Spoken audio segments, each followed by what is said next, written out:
Welcome guys to another video. I'm going to apologize up front with saying that there is going to be barely any audio, if any, on this video. I had some problems with the mic, but what we're doing today is we're at Lake Proctor.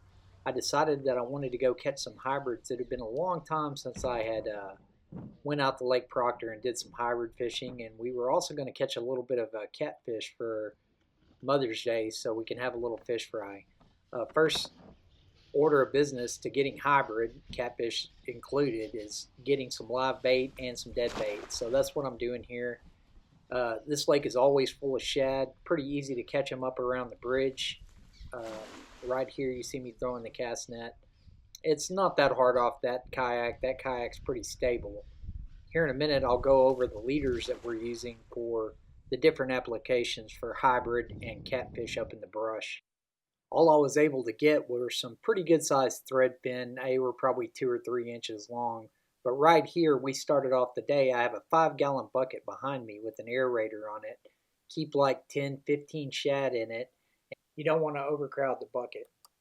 Went to a shelf that I used to fish quite a bit at Lake Proctor and did pretty good on hybrids here. And it was, as soon as I dropped shad in the water, you would see the graph pretty much dark out when they came through. It's very simple fishing. It's one of those deals where they will come through in a pack and then you'll have just chaos for a minute and then it'll slow right back down. But these are not the most giant hybrid I've caught out there. I've caught some really big ones out there over the years. I'm going to turn the camera here in a second where you guys can see where these things are coming through. So I just caught this fish, and here when I pinned it on the graph, this is what you're looking for when those hybrids come through. You got long streaks, fish coming up off the bottom and stacked up like that, and they had just came through right when this rod went down. Didn't have a whole lot of bait, so I only used one rod on this trip.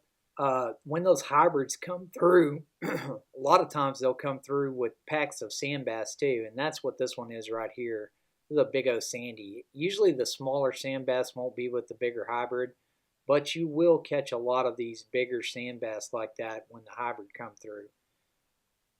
I enjoy big sandbass, so I'm not griping about it at all. This is a hammer of a sandbass right here. Here in a minute, I'm going to go over the leader that I use. You can see right there, I've got a bullet weight to a small Spro swivel and about 4 to 5 feet of monofilament or fluoro, your choice, whatever you want to use, down to a #1 hook. Jamie Gray, buddy of mine, suggested that I use these smaller hooks, and it makes sense because you're using smaller baits like that, and even with the bigger baits, you're going to have no problem with hookup. Another benefit with this smaller hook is keeping the bait able to breathe and keep from drowning your bait and dragging down on it. Just keeps your bait more lively and alive a lot longer, and you'd have to go through a lot less baits because they stay alive on these hooks. Now, as far as brand, you could use Mustad. There's several different brands out there in a #1 or #2 size that will get the job done that are circle hooks, where these fish, when they take it, they'll basically just hook themselves, and then all you do is reel them in. I'll go into the gear that I was using here. You can see that's a 6.5 foot castaway, medium heavy bass action rod right there that I've had for years, paired with a Abu Garcia Revo reel. It's really small gear compared to what most people use to striper and hybrid fish. But like I've said before, I like to gear down. I don't think that you need giant gear for these fish because I want to enjoy the fight. And fight these things do on bass gear, man. You can see right here, it's almost like carp or buffalo. I like the size down, man, because I want to enjoy the fight. That's why I'm out there. And just your regular old bass gear will absolutely get this stuff done all day long. No problem. Also, the use of a heavy leader for these things, they have pretty big eyes, and I believe that they can see stuff like that, so they might be a little bit leader shy. Right here I'm using 17. I'd suggest something in the 17, 20 pound range in stained water like this.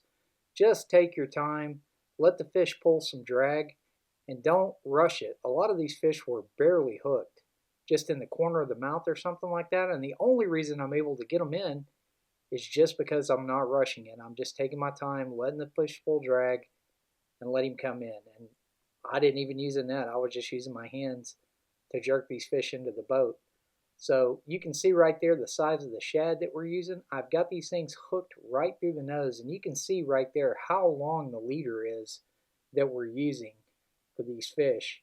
And when I say that I'm hooking them through the nose, there's a notch right below their nose, not in the eye socket, not in the top lip or anything like that. There's a notch right there, kind of right below their nostril, where you can go through, and it will really keep your baits lively and pulling down there for a long time. I had no problem keeping baits alive even in this kayak like this. I striper fish for a long time, guys, out of a center console boat and some other boats that I've had. I'm as guilty as anyone else of overgearing for these fish. And in my opinion, you don't need giant gear to catch these things and have a good time. They pull really hard, but it's pretty short-lived fight. I mean, they're not going to fight forever. It's not like even a big flathead or a big blue cat. You're going to get a really good fight, really right straight off the bat, and then they're going to kind of come up there. I figured out a long time ago that once you started gearing down, you're going to increase your quality and size of fish. I mean, I know these in this video are pretty small hybrid, but I've got some really, really big hybrid and striper off this smaller gear, smaller leaders, smaller hooks, just downsize everything. Figured out a long time ago fishing offshore that you don't need monster gear to beat a fish on a kayak. Kayak's a completely different deal. It creates drag because these fish are having to pull against the kayak.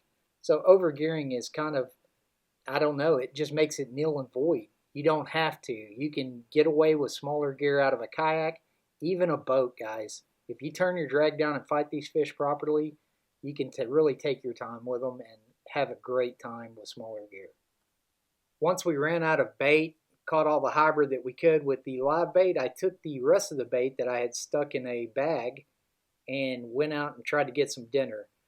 This is very simple. You just find some flooded brush anywhere and it's going to be great. This was off a point right here that had grown up and overgrown when the lake was down, and these cats were just up in here, and they always are.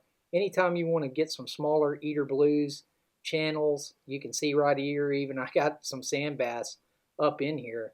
They're going to be in this flooded brush, especially off a wind-blown point like this where the wind is blowing in.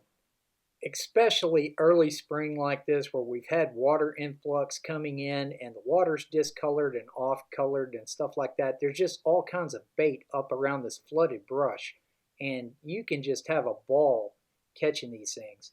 The leader that I'm using right here, all I use is a weighted cork and a 4 to 5/0 circle hook, and a lot of times the fish just set the hook on themselves. The real crux and the real problem of fishing this stuff is they will get tangled into it and you got to jerk them out of there. You're going to lose a lot of fish, a lot of leaders, but the leader's cheap. But like I said, it's a weighted cork. I don't use any weight down to the circle hook. Depending on the depth, this was about 7-8 foot right here. I put the cork about 6 foot and set it and just wait, man, and you're going to have a blast. It's almost like perch fishing, watching those corks go under. I've had a lot of luck too using just a regular old kale hook where you have to set the hook.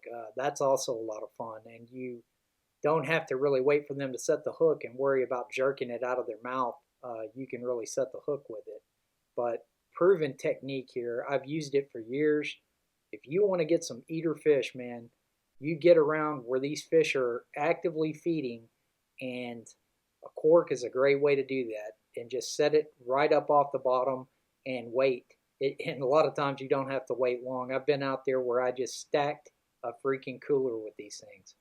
Also, another tip with the smaller gear, smaller leader, smaller hooks, smaller everything, you can't get away with jerking as hard as you could with bigger, heavier gear. So just be mindful of that. Other than that, get out there on the water, have a good time. That's what it's all about, whatever gear you use. Apologies for the audio in this video. I had an epic video planned and it didn't turn out exactly the way I wanted to, but hope you guys enjoyed it. hope you can gain some information from this video. Till the next one, Killer B out.